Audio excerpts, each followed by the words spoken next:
ko kole pe ke hu whanga atu he ngahi whakatap ko toa pe ko whaiat mei heni.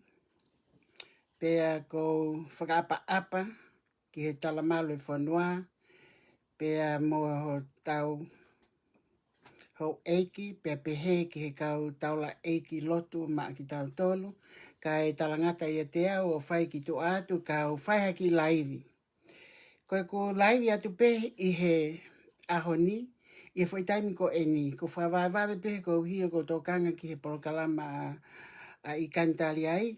Whawhiawhia ki a te au i he i aha ko eni ko hi ko lava i kantali ai o whakamooni e whili ma wahenga uluaki.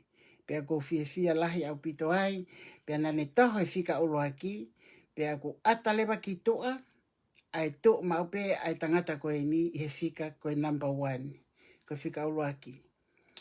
Kai te halawe ka se aspohiva he ko hi ko he tamaloto lahi, pea ko osi mawahe pea ki tua whai hono ene mea pea ana pea hene whakakaukau, pea na e taimi nai mawahe ki tua ko osi pea mea he loto o kume whahinga ni ihi. Ai e kumautu ko ni o teke i kantali ai, whakatemo kalati ene whili, pea ko whakaotua ene ngā unikot kotoa pea o kwhai. Aia ko anga pea e ku whakaukau te he whiaf koe ni, ka ko whiawhia ko hi ko tepe mahala ho ai ua pe whai e polkalama i kantali ai, pe ko whiawhia lahi ai. Ko e ku ho mai koe ni he aho ni, he taimi ni, nau ki hange o ko ki i whakaloloma nai, pe ko ki i hange ko ki mama o me he Facebook a he hoa koe ne whaavalu koe ni, ko hi ko e ku ofo i he polokalama koe ni ai letio swimming, pe koe letio se tita to a pui me nu sila. Ai ne whai mai ai e nau polokalama, e ne polokalama pe mo e tangata loia koe ni ko whilia wipi me soleiki. Pe na ku nofo whakakau he taimi koe na ku sio ai ki he polokalama ko eni, na ku osi e ku tumu, mo e ku whakakaukau ki ha tangata loea o ku hauia o polokalama mo se tita honohanga e se tita whaoaki ai loea koe ni he ko se tita o ku mahala o kei lape koe ha hono loto mai kia te au mo ene whehia mai kia te au i he ene tuunga ape. Na wo teke e nau whafofonga ko se aspo hiva, pe osi ko yak mau nof mau tolu mo li hai lui mo ki nau tolu o teke ta whaaki ko mau pou i. Ka whakafongi wha ai hao koe ni ai hopo koe ni ai whai so leiki mo i whiwhine koe ni ko tau a te walu. Ai e pe whai ku vitio i he aho ua noa koe ni o September ni. Pe au toi vitio i he aho koe ni ua kua osi ai e koe aho ua o noia. Ai ko kuraki vitio koe na utukuhange mai koe e au ko e ku whanongo ke interview na e whai e Leni. Na interview pa mo tau a te walu, pe au whanongo ke na interview tu owa e whanongo ki ai, pa koe mea ia na aku laivi ai, he na aku tui ke mea ko whamatala he whiwhine koe ni, he koe ai victim koe ke he keisi koe Salt Lake City. Pa na aku tuku hake pe e au tuku hake e au e vitio koe ni, pe au whamatala ai anga koe e ku analyze koe aku ki he hopo koe ia. Pea nā ku hanga i o mention e hingoa koe o whilia wipi. Uhinga e ku mention koe ia, he koe uhinga e kau he whamatala mai koe e tau a te walu, na iai ai loia ka na kai ke aluia ki whale. Hange ka teo na ia upe pa toe whoki mai. Pa nā ku mention pe mahalo koe ki fwoi se kone whiha na ku mention no hingoa whatatau ke whanonga to tonu ke laivi ai whiwhine koe ni.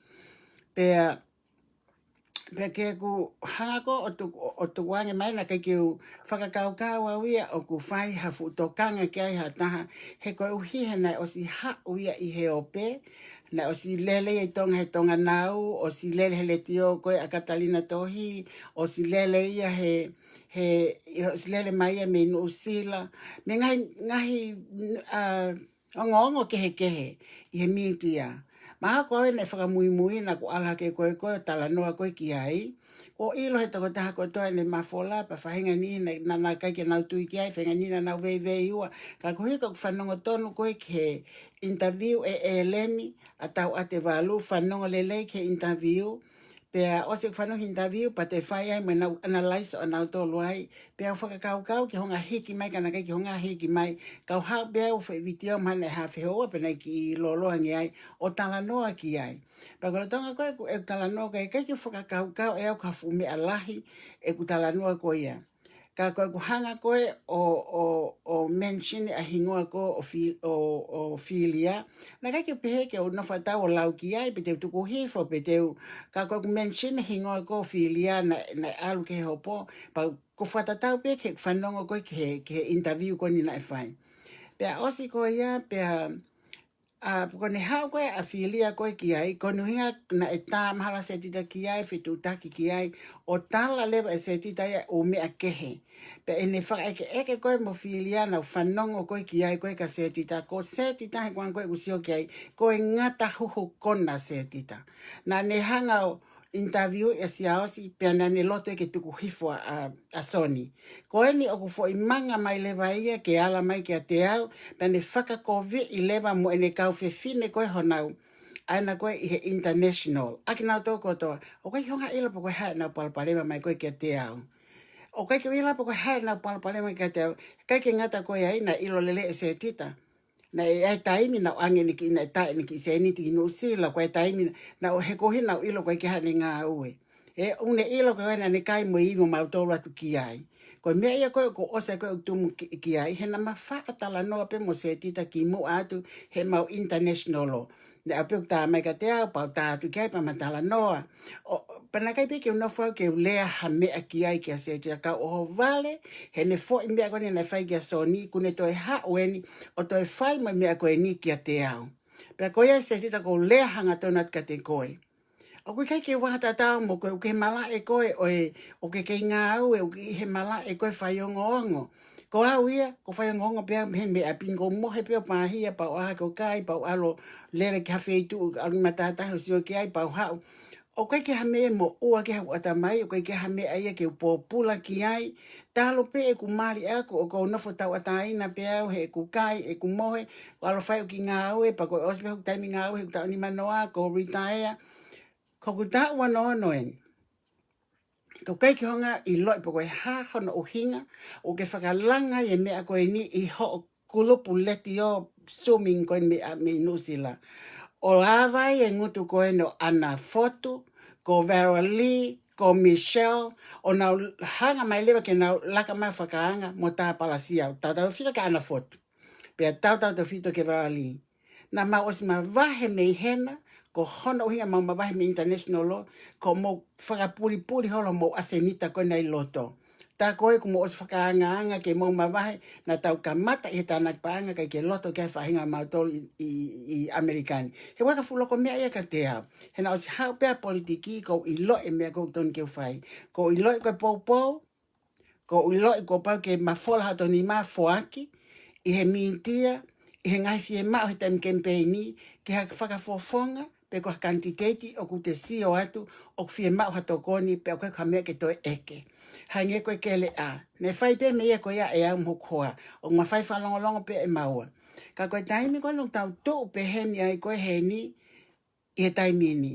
Ko kai ke mau nofo whai ho mo whakamama, pe mau nofo whai ho mo teke whakatemukarati, ho mo teke pāti koe asia o si, mau nofo PC ai. He mau PC ki mau tolu mo li hai, lui, pe mau PC mau tolu mo lia winti, mau PC mau tolu mo Sinai Jack, ko lupe whanokalafi, a mau tolu koe no kui heni. Pe au PC atu pe alo siki a moni, i he whakalele, pe mau whotinoa me i fisi, he whakalele e nau penolo, o mau haole mau tolu ki he, o mau penolo mau tolu, pe mo li hai, pe mo pano mo nau tolu kono uhinga, e mau ma wahe koe me iai, he koe uhina e ai e polokalama na e mau ia e li hai o lolo e ne mea pakaki fie maari e ki ai e mau tak pe nolo, pe mau tuka e mau tolu ai ke nau hoka nau tolu ai ka mau o mai ki he koe ke mau loto ke li aki ki nau tolu, ka mau mea whinga ke mau pe nolo pe kono uhinga koe ha, koe tokanga ke mau teke whakatemukalati ki tonga, kono uhinga ia.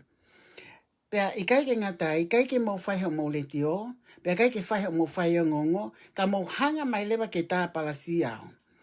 O mo hanga lewa se te ta whaoaki a filia, ke ha lewa filia ia, o whakamana mana iau I he mintia, I he ope, o ne ha o tuku mai e lao e defamation. Nā ku pulia ane a fi, ke u eke, ke he lao moeanga koe e te hau, ke mintia o talanoa mo ngai mea koia. Koe ke mau ia halao. O koe ke hoa whao talanoa loi loto se tita. O koe kai. Ko hau pe au ia ko whanong koe ke hiki ton me whiwhine koe, aini koe na ne whamatala ko ia victim, koe ku toko pe me iai, he koa me whakamui e ko mai mea ke mintia, ko ku toko hanga ton me iai. Nā ke peka o la toko maha tohi a taha, pe ko alo toko pe me fo interview e Ellen ne hoa, ne hanga interview e whiwhine o toko hanga ton pe me fo interview ko ia, atu kuha ke vitio ko ia, he aho wanoa o September ni. Pea iloi mahalo pe koe ke whiunga, pea o se mea foi aho e ono, koutou I hanga lewa o tā I mai ai vitio, o tā I mai. Tika ki I lau ia ko o si kamata ho mo hanga ataki koe au koe na me mo leti o sumingi. Toki o vale au no sia mai koe ka te au, e ku sia koe o si e ku tumu, ho hanga ko whaoaki koe a filia. Nā ku whakapapa I pea fuolo a filia. Taim koe na mau nofo ai koe he mau kul. Taim na tau nofo he international lo. Na o si ai e whaahinga I a tau tolu. Na nau hanga o hake koe lavu. Na nau hanga o hake ai ko filia koe loe a lavu. Pea na ne whakata mai ki tua pea hola pea lavu ki tonga kaka ke nofo whae ne hopo. Na whanonga ko toa ke umea koea. Koe ilo pe umea koea mehe loto international lo.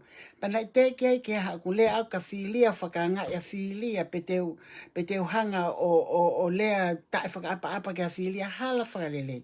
Kau oho vale se tita ho o whaoake a filia, pea hopo malewa filia o video o tautou mention ho hingoa mone tala mai mone ita. Pehe kou lea anko tuku aki ia ka tak filia kou tope mea me ngutu koe o tau ate valo. Pea kai ke ngata ai pa ke hangalewa o mai ai hangalewa koe o to mai e lao ke defamation o ke hangalewa whakamana I aki au haloea o ku hao ki he media o whakamana I mai ai. Kai ke tohi mai he ku tohi mai ka te au, pe te ke telefoni mai ka te au, I Facebook ka, o ke tala mai hangaton ka te au. Ka ke hangalewa e ko whakangali wale I au I he media, whakamana, ka ku ke pehe ke whakailo au, alu o whakailo. Koe me aia. Tai tiki te whakailo ko hanga ti fame koe. Koe ke ti fame e au koe. Koe media en ko tau tala noa, ke he mea nak whanonga lelei pe kai kono puake pe au repeat pe e au I he ekulaivi. Kana ose katoa u kuwongo ngoho no mai me tonga tau ki no sila. Koe ha e se tita koe te ke aloa I o ala ke mea koe ia. Ka ke to o mai koe whaoake a filia o whakaapapai a tamai lelei hao lewa filia ia kai kaila mahe he mea ka te au. E ngari vale pe a filia he ngā ue a koe se tita. He koho a ngā i o ke ngā ngata u kona o ke whaoake mea hala o ke huhu kona a koe. Kai ki alo whaiha o ngā ue hena he koe talo pe ho ita ia mautolu, he taimi koe na e, taimi na e proke ai koe kele a. Na e proke kele a he taoni I he waafe, I he mahina koe ko maasi. Na en koe whaka oso maasi, ko epeleli, na e proke kele a. Na e kole asi aske tau tokoni. U hinga koe ki ngalo ia te au.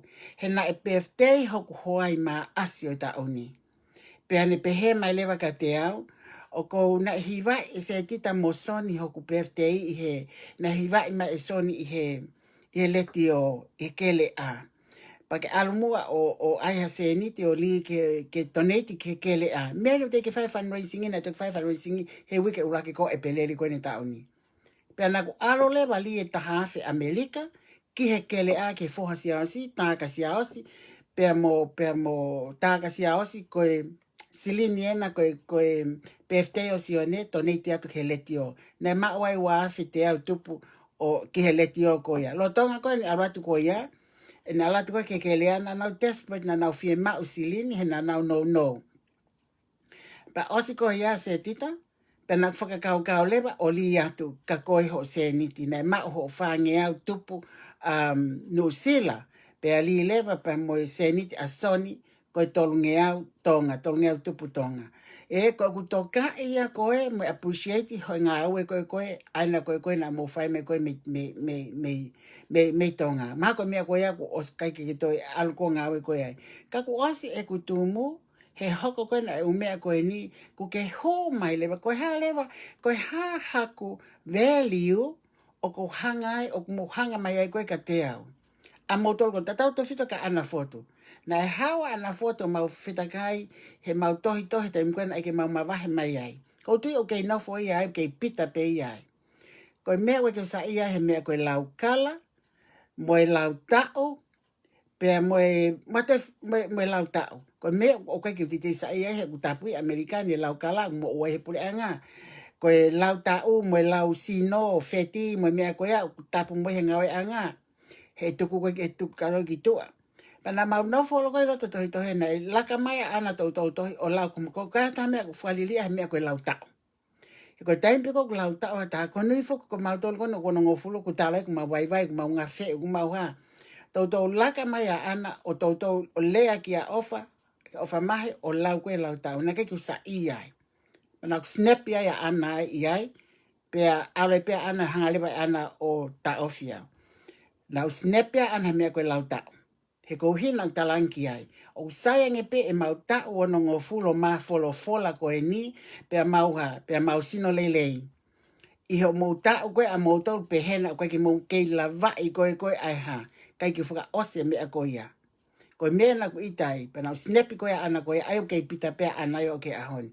Na ko ho vale au pita na whakapapai pe fe fine koe ni ka na isi o pa ma whelau ak whakapolitikale ai. Koe fo koe ke i lau ia ko fat e nau tole mea kehe mau kulupu mau mawahe e koe mea ai. Kai kehe se tita ko lota mamahi au pita ia te koe pa ke whiinga ke ta off ai mea koe na o ke whai whakakonahe lo koe kakai kai ko mea ia kusai. Whakakonahe soni ko ke hanga mea ka te au. Kono uhinga ko alko teka i kani te teka i kani mei heni o au ke a koe a ke ikuna.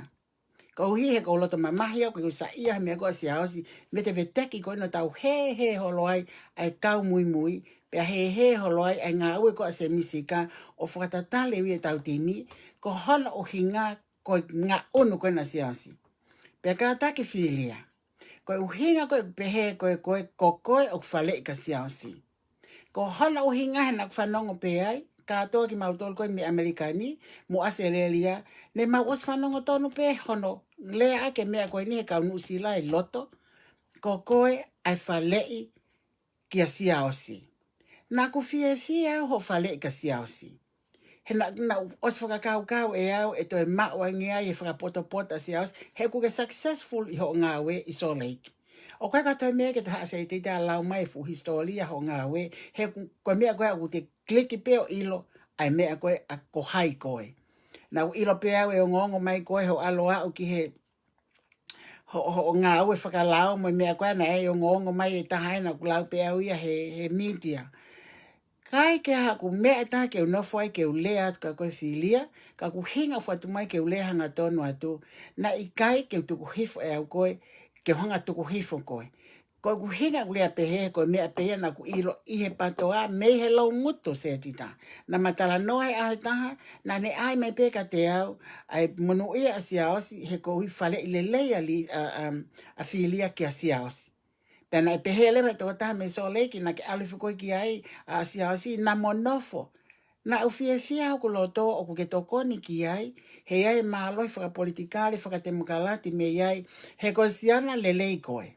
Kai e osi koe no interview mo se tita, pe hange koe ka ke ka futa maki ha ita mai koe ka te au, pe kai ke ngata koe ai, o ke ita mai pa ke whakamana mai, pa ke aiha ke fo ilau defamation, o ai mai koe ka te au, o kui kai ke o appreciate e au, o kai ki honga i au he mea koe a. Ko au, o ko whakapapa e ka kai ko toa pe. Ka kone whia like mai pe ka taha, o kai piki o tō sa ia tō taha koe a neongo pe koe hane mea e whai mai. Kai kehe, kanai ose mohanga koe tau piki i au, pea whaile mo e whihui a se tita whanong lelei mai se tita. Whaile ho whihui sio ko toi hanga ko taki o taki ho whihui ki a filia ke ne hanga o tali. Koe katoa whakamama koe a filia ko ia. whakamāma atu ke koa timi, whakamāma atu ke whalealea, whakamāma atu ki tonga katoa. Katoa e foi mea koea ka pau te hiki mai foi mea koea tukuangi hake mea koea. Koe mea ia kui koe whakamāma, koe mea kui koe whakawhalei, whakalukufua mai koe a filia. Ose pēne pē mai koe ke mea ka sia osi, ka koe ni whakamalanga koe a se tita, koe whakamalanga koe a, koe mea kui koe whamalanga ia e whale ia. Pa ko kole fa mole tau ka filia. Koe ki haku lo tau ka koe. Koe ki unofa tau e tuku hifo koe. Ka ko hovale au ia ho hao ko lea mahe mitia ai fu loea ko koe. O ke lea mahe mitia o ke mamaya. Ka koe nako no whawa ke se tita. Se tita. Koe ha mea koe ki aula lea ke kakai whakakai. He koe tau palako koe he pato a heni. Koe ngā ue, koe mei, koe tefito i kovi a tilila. Ko te fito i kovi a koe ngahi mau ngahi mea koe ia. No panga ia ki mau tolu, pe ane mau e ngahi lao ke kehe, o au ke tongi tupe, whakamasiva kau mui. Pe a koe malo e hopo mai a ke lela tax west me koe whakakai moia. Hopo mai me aselelia whakamama nau kakai ke mau hanonga, mo mau e tau tole mahino. Kai ke hatahai a heni Amerikani e lava a hopo hake.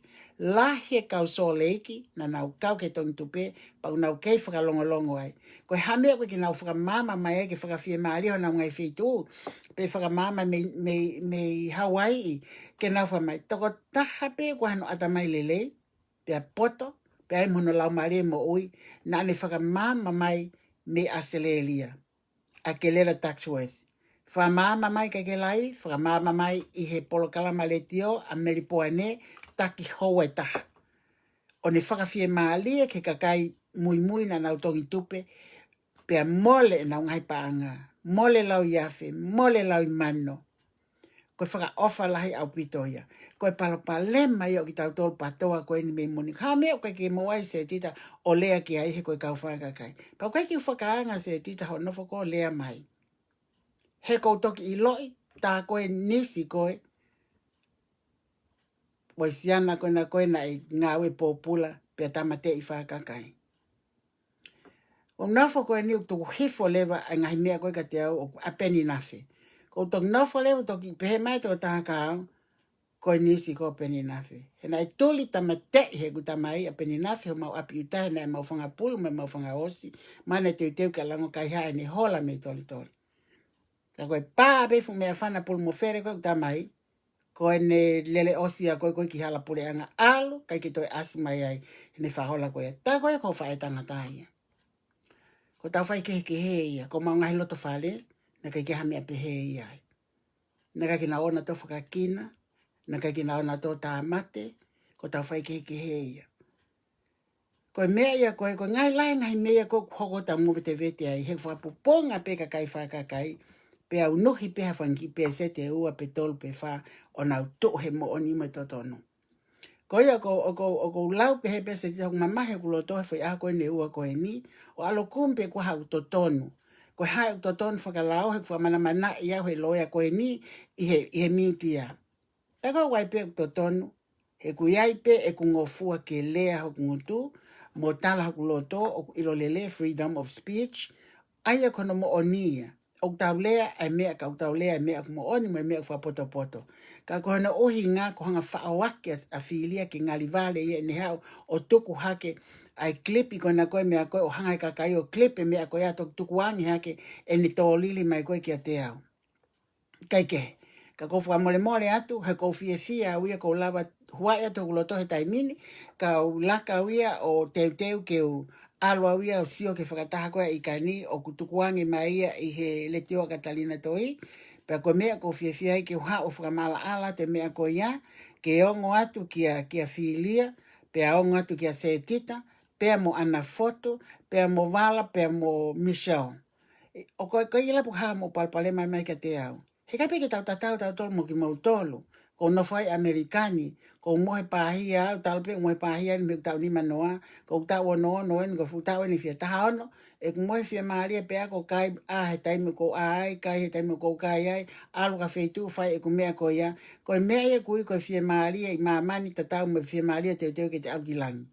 Ko ia ko whamama ko i te ha mea ki utoi tala noa o kia ko huma pia ke no ki fo i vitio ko ni ke u whakamahi no i atu e ku totonu koe a aku e ku totonu koe a aku i he mitia me ku totonu koe a aku koe ke uha ua wia o whalanga ke pe te uha i kai ko whai hapea whai o teke whai te mukalati ka ko taimpe o whai aha mawahe ala o me mea ko ia.